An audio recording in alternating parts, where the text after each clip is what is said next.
कोण समजून आम्हाला पकडून द्यायला कृषी मंत्री आम्हाला भिकारी म्हणून संबोधतात आणि भिकारी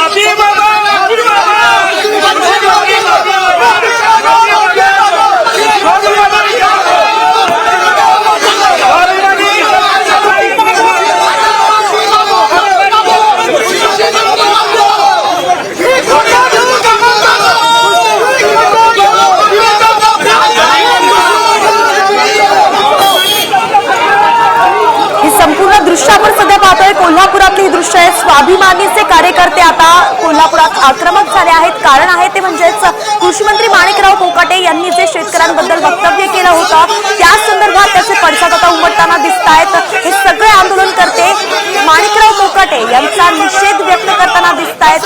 शेतकऱ्यांना भिकारी म्हणून कसं काय संबोधू शकतात असा प्रश्न जो आहे तो हे आंदोलनकर्ते विचारताना दिसत आहेत। कोल्हापुरात आता स्वाभिमानी आंदोलन सुरू असताना दिसत आहे आणि हे सगळे शेतकरी हे कार्यकर्ते आक्रमक झाल्याचं पाहायला मिळत आहे। पोलिसांकडून आंदोलनकर्त्यांची धरपकड सध्या सुरू आहे। मोठी घडामोड घडतीये कोल्हापुरातली ही घडामोड सध्या आपण पाहतोय।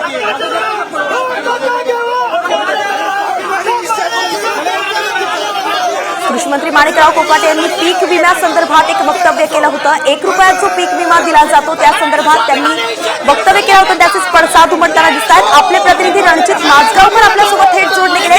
रणजित, काय सांगाल, हे आंदोलन का नेमकं इतकं चिघळलेलं आहे आणि तिथली परिस्थिती नेमकं कशी आहे? शेतकऱ्यांना भिकारी असा उल्लेख केल्यानं स्वाभिमानी शेतकरी संघटना आक्रमक झालेली आहे। आज कृषी मंत्री कोल्हापुरामध्ये एका कार्यक्रमानिमित्त येत आहेत। त्या पार्श्वभूमीवर या कृषी मंत्र्यांना जाब विचारण्यासाठी स्वाभिमानी शेतकरी संघटनेचे सर्व कार्यकर्ते सर्किट हाऊस परिसरात जमा झालेले आहेत। यावेळी संपूर्ण मोठ्या प्रमाणामध्ये पोलीस दल तैनात करण्यात आला होता। या दरम्यान कुठलाही अनुचित प्रकार घडू नये यासाठी हा पोलीस कुमक मागवण्यात आली होती।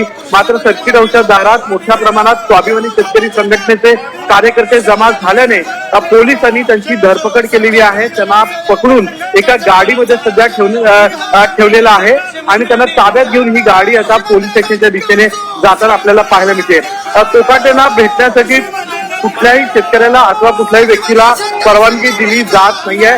सर्किट हाऊसच्या दोन्ही बाजूला जे मुख्य गेट आहेत याच्यावर मोठा पोलीस बंदोबस्त तैनात केलेला आहे आणि स्वाभिमानी शेतकरी संघटना ज्या पद्धतीने आक्रमक आंदोलन करते याचा फटका कृषी मंत्र्यांना बसू नये याची दक्षता पोलिसांनी घेतलेली आहे आणि त्या पार्श्वभूमीवर सध्या पोलिसांनी हे आंदोलन दडपण्याचा प्रयत्न केलेला आहे। धन्यवाद रणजित। आपण पाहतोय की अतिशय पोलिसांनी आता हे आंदोलनकर्ते जे आहेत आता ताब्यात घेतलेलं आहे। सध्या परिस्थिती आपल्याला पाहायला मिळते की आटोक्यात आल्याचं सध्या पाहायला मिळत आहे। कोल्हापुरात स्वाभिमानी आक्रमक झाली होती तेव्हाची ही दृश्य।